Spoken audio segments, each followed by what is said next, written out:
Recoucou mes âmes lumineuses, j'espère que vous êtes toujours là, je vous remercie évidemment pour votre fidélité, de votre confiance. On va continuer ce face-à-face passionnant. Alors, l'intelligence et la cigogne. Alors, l'intelligence, ça symbolise pour moi évidemment votre intelligence à vous. C'est que quelque part, on parle pas d'intelligence, vous savez, QI. On parle plutôt de QE, c'est-à-dire d'intelligence émotionnelle. Vous avez enfin conquis ou développé cette intelligence émotionnelle, à savoir comprendre que les émotions ne sont pas toutes porteuses de résultats, on va dire, dans votre sens. C'est-à-dire, je m'explique, si vous vous mettez en colère, ça ne génère pas de relation, on va dire, équilibrée ou saine. La manière dont vous allez gérer et maîtriser vos émotions va permettre, de prendre du recul sur ce qui est à chaud, et deux, de vous détacher et d'avoir la bonne parole, parce que parfois avec la colère, on dépasse nos mots, pour pouvoir créer un climat de confiance avec l'autre. Ici, vous avez essayé avec cet autre. Il n'y a pas de... J'ai pas de doute là-dessus. Vous avez essayé de comprendre comment il fonctionnait, cet autre. Et lui, il s'est un peu ramené comme la cigogne qu'on voit avec dans un sac un tout petit cœur. C'est-à-dire que ce qu'il avait à vous offrir, c'était pas beaucoup. Quand on regarde, c'est quand même un cœur, mais c'était pas beaucoup. Et vous avez essayé de comprendre pourquoi. Pourquoi il a agi comme ça avec vous. J'ai beaucoup de personnes qui sont tombées dans son piège comme ça parce qu'on a essayé de comprendre. Et ici, en fait, il n'y a pas à comprendre. Je sais pas comment vous dire ça. Euh, la cigogne, elle a un petit cœur, il n'en a qu'un petit à vous offrir en fait. Et peut-être que certains ou certaines d'entre vous espéraient beaucoup plus de cet autre. Mais il pouvait pas, en fait. Il avait que ça comme dose de cœur. Que ça. Je sais pas si vous me suivez. Cette énergie, elle est faible dans le cœur. Je sais pas comment vous dire ça. Et vous, vous méritiez beaucoup plus. Donc peut-être qu'il y a eu ici, alors une perte de temps peut-être, à le comprendre, parce qu'il ne pouvait pas donner plus. Voilà, j'espère que vous avez saisi ce que je voulais dire. Il n'était pas en capacité de pouvoir donner de l'amour, et ça se confirme ici, parce que, en fait, c'est quelqu'un de toxique pour lui-même, et il a réussi, malheureusement, à vous briser le cœur. À force de ne rien donner ou de ne pas donner à la hauteur de ce que vous attendiez ou espériez de lui, c'est devenu quelqu'un de toxique au fur et à mesure du temps. Et peut-être que vous l'avez laissé perdurer un certain temps avant de réaliser que la personne, en fait, n'est pas celle qu'il vous faut. C'est une personne qui est plus toxique pour vous qu'autre chose. Ici s'ensuit les larmes, évidemment, et la distance, la prise de distance de votre autre qui a envenimé, aggravé ce cœur brisé. Vous n'avez pas compris puisque ici il n'y a pas d'explication. Il part, il prend son van et puis il part loin. Il part loin de vous. On parle bien de l'esprit ici, l'état d'esprit. Et ce qui est étonnant, c'est que malgré que lui, il soit parti, ces deux sont faites à lui ici, c'est lui qui a pris des distances, c'est lui qui est détruit aujourd'hui. Et vous, inversement, c'est vous qui avez atteint votre paix intérieure. Vous avez fait votre chemin pour guérir et vous êtes bien aujourd'hui. Il ne peut rien faire, il est complètement détruit. Il sait que c'est difficile de revenir vers vous alors que il est au plus mal. Voilà. C'est quelqu'un qui aujourd'hui est au plus mal, donc il doit certainement regretter ses actes. Ses actes et ses choix, bien sûr. Voilà, comme par miracle, ce que vous espériez de votre autre, il vous le propose ici, c'est-à-dire une alliance, d'être en couple officiel, de vous unir. Et ça se passe dans sa tête, bien sûr. Hein. Ça ne veut pas dire qu'il va le concrétiser. Vous avez vu ce qu'il fallait voir de lui. Pour moi, vous avez fait votre choix. Vous avez fait votre choix, vous n'êtes plus aussi emballé qu'avant. C'est plus une personne que vous regardez avec un œil intéressant. Voilà. Lui, il est en train de se refaire une santé, clairement. Et il n'est vraiment, vraiment pas bien aujourd'hui. Il est en train de se soigner, ou alors il a une maladie qui fait que il ne peut pas être bien avec vous. Et je parle là psychologiquement. Ici, il y a des non-dits parce que vous ne vous battez plus. Ici, vous ne mettez plus d'énergie en fait vers votre autre qui finalement ne vous apporte pas grand-chose dans votre vie. Vous préférez rester distante et silencieuse pour que le travail fasse son chemin aussi. Vous n'êtes plus du tout à la même étape ici. Vous êtes loin l'un de l'autre. Hein. Voilà, vous avez mis un mot fin et lui, il espère toujours un signe de l'univers. Peut-être qu'il fait des demandes à l'univers pour que ce lien se reconstruise, qu'il y ait une nouvelle chance, une possibilité de revenir. Mais vous, non, hein, vous, c'est niet, c'est la fin. C'est la fin. Et en même temps, vous pouvez aussi être le symbole d'un ange pour lui, dans tout ce qu'il a vécu. Ici, pour moi, vous vous engagez envers vous. La signature, c'est je m'engage envers moi-même, vis-à-vis de mon bien-être, et je ne vais plus me faire piéger par des énergies qui me desservent, me tirent vers le bas, vous voyez. Ici, c'est catégorique, ici, c'est une vraie signature, un engagement vis-à-vis de vous-même. Les cocotiers, on parle de votre autre qui a besoin de vacances, qui n'arrive plus à se ressourcer. C'est quelqu'un qui est au plus bas depuis une période.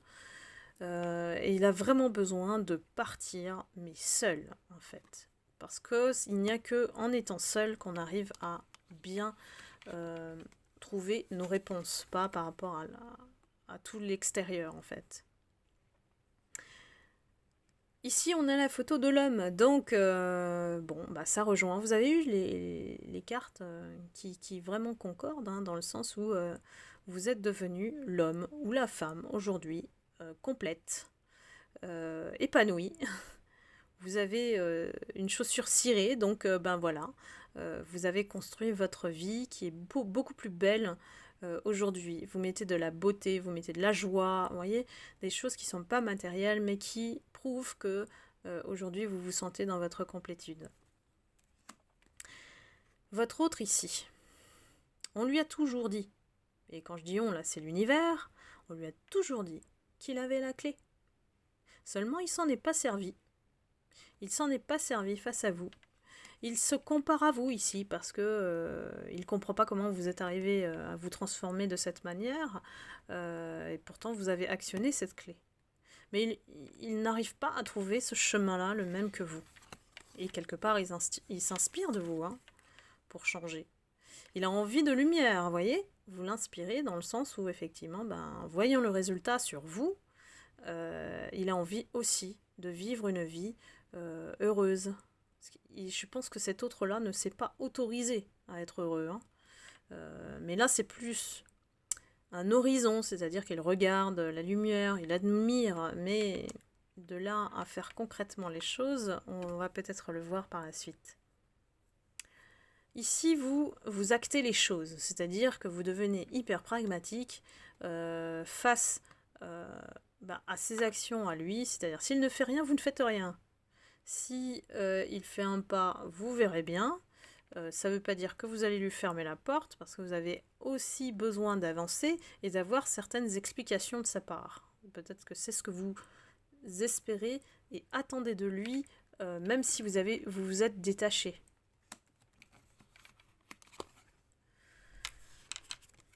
Alors, j'ai l'impression que quand même vous êtes prêt ou prête à dégainer s'il revient, parce que vous en avez des choses à dire, hein.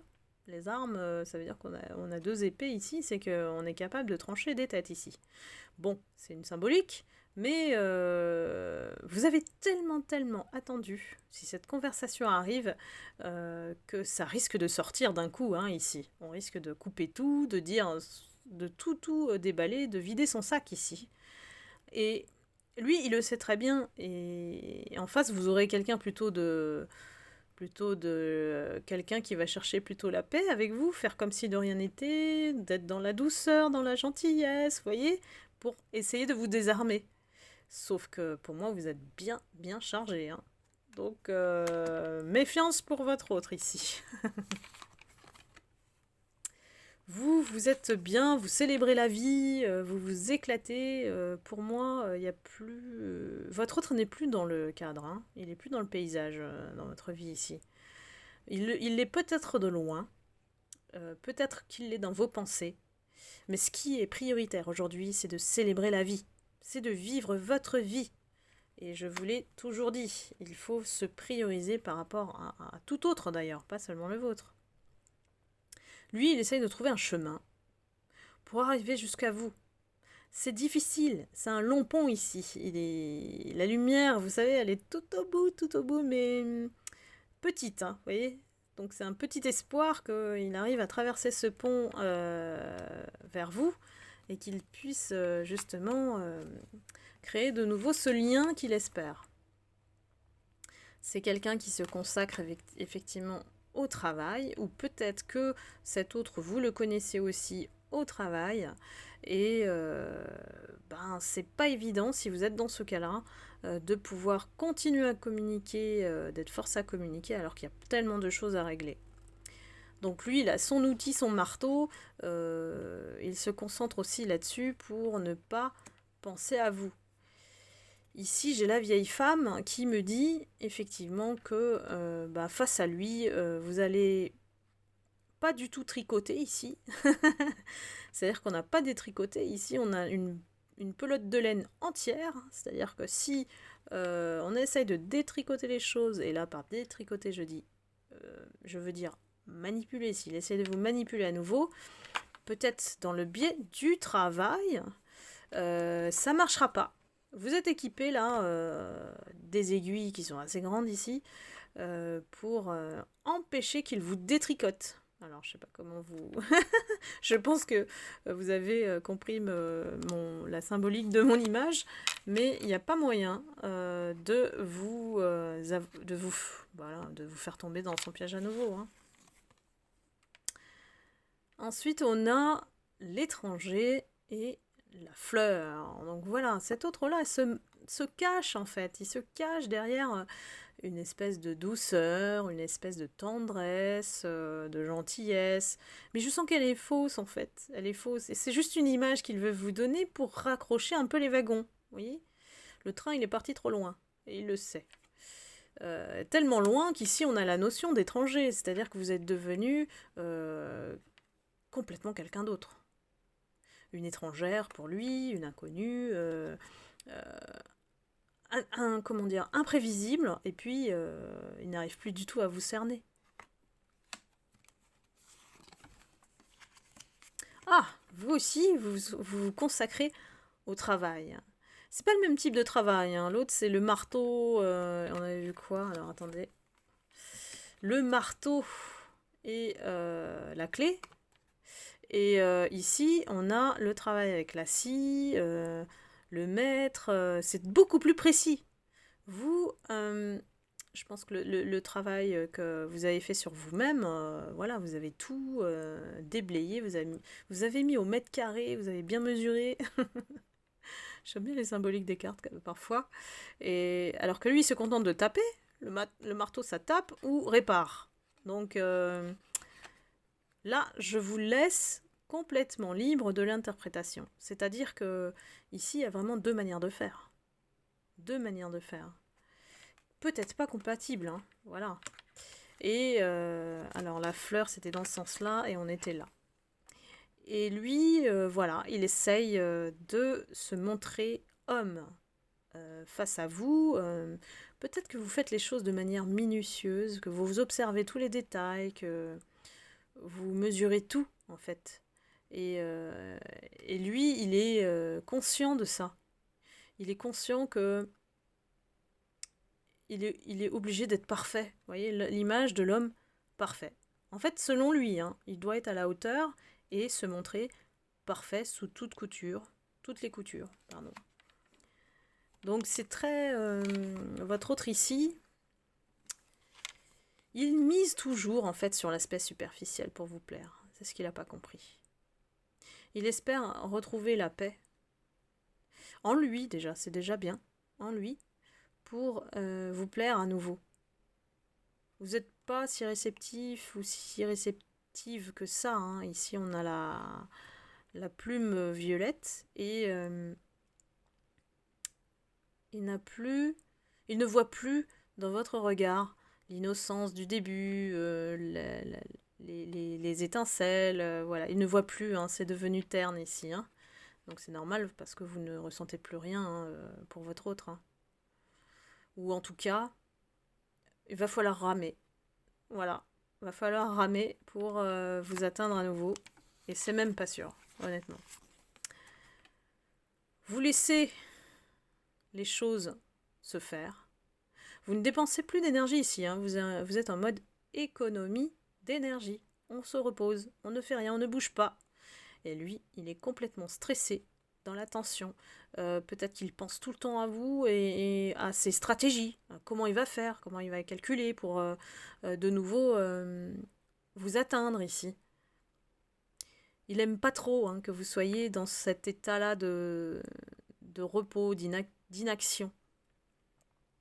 Il essaye de créer en fait des tensions peut-être aussi en vous provoquant. Pardon.